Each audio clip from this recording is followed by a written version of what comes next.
નમસ્કાર ગુજરાત હવામાન સમાચારની અંદર ફરી એક વખત આપનું હાર્દિક સ્વાગત છે। આજે મિત્રો તારીખ થઈ છે 16 ફેબ્રુઆરી અને વાર થયો છે સોમવાર। આજના દિવસે આપણે હવામાન સમાચાર જાણીએ તો ગુજરાત રાજ્ય ઉપર એક પાકિસ્તાન તરફથી આવનારી એક મોટી સિસ્ટમની અસર છે જોવા મળી શકે છે, જેમાં ખાસ કરીને અત્યારે કચ્છ લાગુના વિસ્તાર અને ઉત્તર ગુજરાતના જે જિલ્લાઓ છે જિલ્લાઓની અંદર આવતીકાલથી એટલે કે 17 ફેબ્રુઆરીથી હવામાનની અંદર મોટો પલટો આવવાની શક્યતા રહેલી છે। તમે જોઈ શકો છો તો આજે મોડી સાંજ સુધીમાં હવામાનની અંદર મોટો ફેરફાર થશે, પલટો આવવાની શક્યતા 100% દર્શાવવામાં આવી રહી છે। અહીંયા તમે સ્ક્રીન ઉપર જોઈ શકો છો। વિવિધ મોડલોના ભાગરૂપે આપણે જ્યારે પણ આગાહી મેળવતા હોઈએ છીએ ત્યારે મિત્રો તમને અવારનવાર આઇકોન મોડલના જે માધ્યમથી ગુજરાત રાજ્યનું જે હવામાન છે એના વિશેની આગાહી છે દર્શાવવાની કોશિશ કરીએ। હવે મિત્રો તમને જણાવી દઈએ તો એક લો પ્રેશર સિસ્ટમ છે કરાચીના દરિયામાં બની છે અને આ લો પ્રેશર સિસ્ટમ અત્યારે કરાચીના દરિયામાંથી ફરી વખત યુટર્ન મારી અને અરબ સાગરમાં જશે અને ત્યાંથી આ સિસ્ટમ ગુજરાતને અડશે, એટલે કે ગુજરાતના કચ્છ લાગુના વિસ્તાર, દ્વારકા અને મુદ્રા સુધીના જે વિસ્તારો છે એ વિસ્તારોને અસર પહોંચાડશે। એવું જ નહીં મિત્રો, પરંતુ અત્યારે દક્ષિણ ભારતની અંદર પણ એક જોરદાર સિસ્ટમ છે જામી છે। દક્ષિણ ભારતની અંદર અત્યારે વેસ્ટર્ન ડિસ્ટર્બન્સની અસર છે જોવા મળી રહી છે। તેમાં તમે જોઈ શકો છો અંદમાન અને નિકોબારના ટાપુઓથી આગળ આવી અને આ જે વેસ્ટર્ન ડિસ્ટર્બન્સની અસર છે બંગાળની ખાડી તરફ જવાની પણ શક્યતા દર્શાવવામાં આવી રહી છે, જેમાં શ્રીલંકાના કોલંબો છે તેમજ ઘણા બધા એવા વિસ્તારો શ્રીલંકાના છે કે ત્યાં અત્યારે હાલમાં વરસાદ છે જોવા મળી રહ્યો છે। આ જ અસર મિત્રો દક્ષિણ ભારતને પણ છે એ જોવા મળી શકે છે, કારણ કે દક્ષિણ ભારતના જે દક્ષિણી ભાગના વિસ્તારો, જેમાં દક્ષિણી ભારતના જે રાજ્યો છે ખાસ કરીને ચેન્નઈ, પોંડુચેરી તેમજ તમિલનાડુના વિસ્તારોથી લઈ અને બેંગલુરુથી મદરાઈ સુધીના જે તમામ ટાપુઓ છે, દરિયાકાંઠાના જે વિસ્તારો છે એ વિસ્તારોની અંદર ભારે પવનો ફૂંકાતા જોવા મળી રહ્યા છે। પવનની ગતિ આશરે 20 કિલોમીટર પ્રતિ કલાકની ઝડપથી લઈને 25 કિલોમીટર પ્રતિ કલાકની ઝડપે અત્યારે જોવા મળી રહી છે। તો બીજી તરફ બંગાળની ખાડીમાંથી વિશાખાપટ્ટનમ, ભુવનેશ્વરમ અને હૈદરાબાદ સુધીના જે આંધ્રપ્રદેશ સુધીના જે દરિયાઈ વિસ્તારો છે એ વિસ્તારોની અંદર પણ એલર્ટ ઉપર છે એ આગાહી વ્યક્ત કરવામાં આવી રહી છે।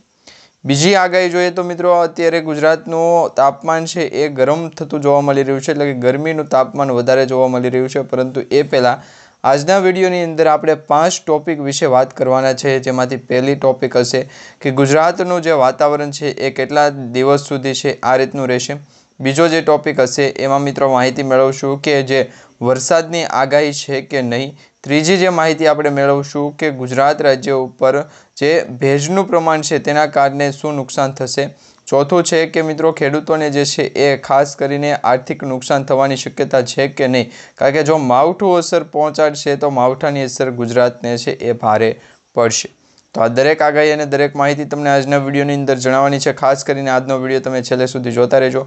જો તમે અમારી આ યુટ્યુબ ચેનલ પર નવા છો તો ખાસ કરીને અમારી યુટ્યુબ ચેનલને પણ સબસ્ક્રાઈબ કરી લેજો, ફેસબુક પેજને પણ ફોલો કરી લેજો, જેથી કરી મિત્રો આવી દરેક આગાહી અને દરેક માહિતી તમને સમયસર અમારા જે માધ્યમથી છે તમને મળતી રહે। હવે મિત્રો તમને જણાવી દઈએ તો લો પ્રેશર વિશેની માહિતી મળી રહી છે। એક લો પ્રેશરની આગાહી વ્યક્ત કરવામાં આવી રહી છે અને આ લો પ્રેશર છે એ 5 દિશા તરફ 5 જગ્યા ઉપર આગળ વધતું જોવા મળી શકે છે। એક તો મિત્રો મસ્કટ અને ઓમાનના દેશ તરફ, બીજું છે કે મિત્રો ઓમાનથી નીચેના જે દક્ષિણી ભાગના દેશો છે ત્યાં, ત્રીજું કે દક્ષિણ ભારત સુધી, ચોથું કે મિત્રો પાકિસ્તાન અને તુર્બેટ અને ખાસ કરીને કરાચી સુધી, અને પાંચમું કે મિત્રો કચ્છ અને કરાચીની વચ્ચેના ભાગોમાં છે આ લો પ્રેશરની અસર જોવા મળી શકે છે। ધીમે ધીમે તમે અસર જોઈ શકો છો, તેમાં માવઠાની પણ અસર છે એ હવે ફેબ્રુઆરી મહિનાના અંતિમ દિવસો વચ્ચે જોવા મળી રહી છે। હા મિત્રો, આ મેપ તમે સેટેલાઇટ માધ્યમથી જોઈ શકો છો કે દક્ષિણી ભારત એટલે કે શ્રીલંકાના ટાપુઓના વિસ્તારોની અંદર, દરિયાઈ વિસ્તારોની અંદર અંદમાન અને નિકોબાર જે ટાપુઓ છે ત્યાંથી આ એક સિસ્ટમ જોવા મળી રહી છે। વેસ્ટર્ન ડિસ્ટર્બન્સની અસર છે જેનો ઘેરાવો મજબૂત જોવા મળી રહ્યો છે અને એ જ પ્રમાણે 19 ફેબ્રુઆરીથી લઈ અને 25 ફેબ્રુઆરી સુધીનું વાતાવરણ આ પ્રકારનું સ્થિર દર્શાવવામાં આવતું નથી। 25 ફેબ્રુઆરી સુધીમાં મિત્રો દક્ષિણ ભારતમાં 20 તારીખની આગાહી છે અને ગુજરાતમાં પણ આજ એકાદ બે દિવસની આગાહી છે કે ગુજરાતમાં પણ હવામાનની અંદર મોટો પલટો આવશે।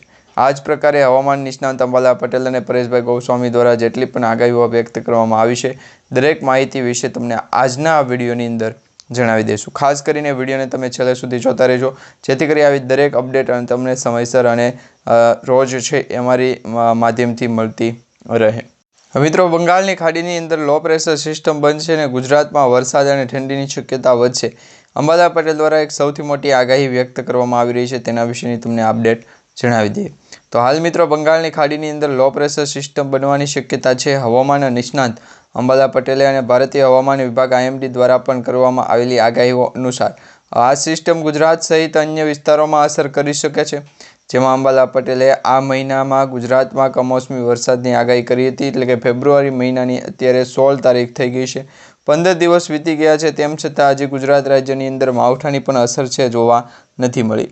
હા મિત્રો, જાન્યુઆરી મહિનો પૂર્ણ થવા આવ્યો હતો ત્યારે કહેવામાં આવતું હતું કે ગુજરાત રાજ્યની અંદર માવઠાની સ્થિતિ રહેવાની શક્યતા છે, પરંતુ હાલ પૂરતી ગુજરાતનું વાતાવરણ છે એ બદલાતું જોવા મળી રહ્યું છે। એમના અનુસાર મિત્રો, ફેબ્રુઆરી મહિનામાં અનસિઝનેબલ વરસાદ છે પડવાની શક્યતા હતી, જેના કારણે દક્ષિણ ગુજરાત અને સૌરાષ્ટ્રના વિસ્તારોમાં વાદળછાયું વાતાવરણ અને વરસાદ જોવા મળી શકે છે। આ સાથે વધુમાં એમ પણ કહેવામાં આવી રહ્યું છે કે ગુજરાત રાજ્યની અંદર ઠંડી લહેરો આવવાની ચેતવણી આપવામાં આવી છે। ઉત્તર અને મધ્ય ગુજરાતમાં અસર પડી શકે છે। જાન્યુઆરી અને ફેબ્રુઆરીમાં તેની અસર અગાઉ જે આપણે કમોસમી વરસાદની આગાહી કરી હતી એ પ્રકારની માહિતી મળી છે। ભારતીય હવામાન વિભાગ IMD એટલે કે ઇન્ડિયન મેટ્રોલોજી ડિપાર્ટમેન્ટ અનુસાર દક્ષિણ પૂર્વ બંગાળની ખાડીમાં 15 ફેબ્રુઆરી આસપાસ લો પ્રેશર એરિયા છે એ બન્યું। હવે આ 15 તારીખે લો પ્રેશર એરિયા જે બન્યું એ 16 તારીખે ફરી વખત છે એ લો પ્રેશર એરિયા મજબૂત થવાની શક્યતા।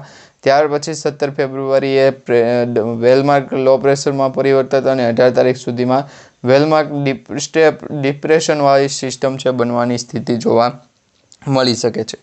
આજ મિત્રો, વાદળછાયું વાતાવરણ અને વરસાદના કારણે વાતાવરણ છે એની અંદર પલટો આવશે। વધુમાં એ પણ જાણવા મળી રહ્યું છે કે પૂર્વ ઇક્વેટોરિયા, ઇન્ડિયન ઓશન અને દક્ષિણ પૂર્વ બંગાળની જે ખાડી છે એમાં અપર એર સાયક્લોનિક સર્ક્યુલેશન કે જે 5.5 કિલોમીટર સુધીની વિસ્તરેલું છે।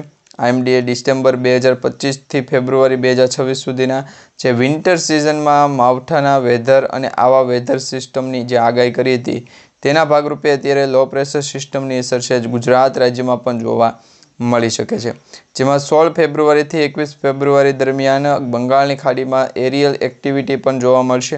અને જો આ સિસ્ટમ વિકસિત થાય તો ગુજરાતના દરિયાકાંઠાના વિસ્તારોમાં વરસાદ અને ઠંડી પડવાની શક્યતાઓ રહેલી છે। આ સાથે મિત્રો, લોકોને હવામાન વિભાગના અપડેટ પ્રમાણે નજર રાખવાની સલાહ પણ આપવામાં આવી રહી છે કે ગુજરાત રાજ્યનું હવામાન છે બદલાતું જોવા મળશે। તો બીજી તરફ મિત્રો, અંબાલાલ પટેલ દ્વારા જે ફેબ્રુઆરી મહિનાની અંદર વરસાદ ખાબકશે તેને લઈને ગુજરાતમાં કયા ભાગોની અંદર શું વાતાવરણનું પલટો આવવાની શક્યતા છે, શું વાતાવરણ થશે, દરેક આગાહી છે જણાવવામાં આવી છે। હવે તમને સ્ટેપ બાય સ્ટેપ એ માહિતી જણાવી દઈએ તો અંબાલાલ પટેલ દ્વારા જે વરસાદને લઈને ફોરકાસ્ટની આગાહી વ્યક્ત કરી છે, જેમાં રાજ્યમાં હાલ બેવડી ઋતુનો અનુભવ થઈ રહ્યો છે। તો ઉત્તર પૂર્વીય પવનોના પ્રભાવ પર અને વારંવાર સર્જાતી હવામાન પ્રણાલીઓના કારણે તાપમાનમાં સતત ઉતાર ચઢાવ જોવા મળી રહ્યો છે। આ સાથે મિત્રો, શિયાળાની ઋતુ હોવા છતાં અનેક વિસ્તારોમાં ગરમીનો અહેસાસ થઈ રહ્યો છે। ખાસ કરી દક્ષિણ ગુજરાતના અને સૌરાષ્ટ્ર ઝોનના જે ગુજરાતથી ભાવનગરના સુધીના જે ભાવનગરથી લઈ અને ગીર સોમનાથ અને પોરબંદર સુધીના જે દરિયાકાંઠાના વિસ્તારો છે ત્યાં ગરમીનું પ્રમાણ જોવા મળી રહ્યું છે। હવામાન નિષ્ણાત અંબાલાલ પટેલે પણ એ આગામી દિવસોના હવામાન અંગેની આગાહી વ્યક્ત કરી છે કે હવે ફેબ્રુઆરી મહિનો પૂર્ણ થાય ત્યાં સુધીમાં 17 અને 18 ફેબ્રુઆરી પછી હળવો વેસ્ટર્ન ડિસ્ટર્બન્સ સક્રિય થશે, જેના કારણે મેદાની વિસ્તારોમાં અસર જોવા મળશે અને ખાસ કરીને પાકિસ્તાનની આસપાસના વિસ્તારોના અને રાજસ્થાન સંલગ્ન વિસ્તારોમાં તેની અસર જોવા મળશે। દેશના ઉત્તરીય પર્વતીય વિસ્તારોમાં હિમવર્ષા અને કમોસમી વરસાદ પડશે, જેમાં મેદાની વિસ્તારોમાં અંદાજે 5 થી 20 કિલોમીટર પ્રતિ કલાકની 5 થી 20 મીમી વરસાદ થઈ શકે। રાજસ્થાન અને કચ્છ વિસ્તારોમાં વાદળછાયું વાતાવરણ જોવા મળે તેની શક્યતા છે। તો ગરમી અને ભેજના કારણે જીરા પાકમાં ચરમી જેવી સમસ્યાઓ ઊભી થઈ, તેથી ખેડૂતોને પાક સંરક્ષણ માટે સાવચેતી રાખવાની સલાહ આપવામાં આવી। ઘઉંના પાક પર ઉપર તેની અસર થવાની શક્યતા છે વ્યક્ત કરવામાં આવી છે। બીજી તરફ મિત્રો, આ ઉપરાંત 18 ફેબ્રુઆરીએ બંગાળના ઉપસાગરમાં લો પ્રેશર સિસ્ટમ સર્જાઈ શકે, જે આગળ જઈ અને વેલમાર્ક લો પ્રેશર સિસ્ટમમાં પરિવર્તિત થઈ શકે। જો આ સિસ્ટમનો ભેજ અરબી સમુદ્ર તરફ આગળ વધે તો હવામાનમાં વધુ ફેરફાર જોવા મળી શકે। સૌરાષ્ટ્ર, દક્ષિણ ગુજરાતમાં દરિયાકાંઠાના વિસ્તારોમાં આંશિક અસર થવાની સંભાવના છે, ખાસ કરીને 25 થી 28 ફેબ્રુઆરી દરમિયાન દક્ષિણ ગુજરાતના આહવા, વલસાડ, નવસારી, સુરત સહિતના વિસ્તારોમાં વાદળછાયું વાતાવરણ અથવા તો કમોસમી વરસાદ છે પડવાની શક્યતા રહેલી છે. સૌરાષ્ટ્રના દરિયાકાંઠાના વિસ્તારોમાં પણ ક્યાંક અસર જોવા મળી શકે અને ઉત્તર મધ્ય ગુજરાતમાં પણ વાદળછાયું વાતાવરણ છે એ છૂટાછવાયા પડવાની, છાંટા પડવાની શક્યતાઓ સ્વરૂપે જોવા મળી શકે. આમ કુલ મળી અને મિત્રો આગામી 2 થી 3 દિવસ આગામી છે એ હવામાનની અંદર મોટો પલટો આવવાની સંભાવના વ્યક્ત કરવામાં આવી છે.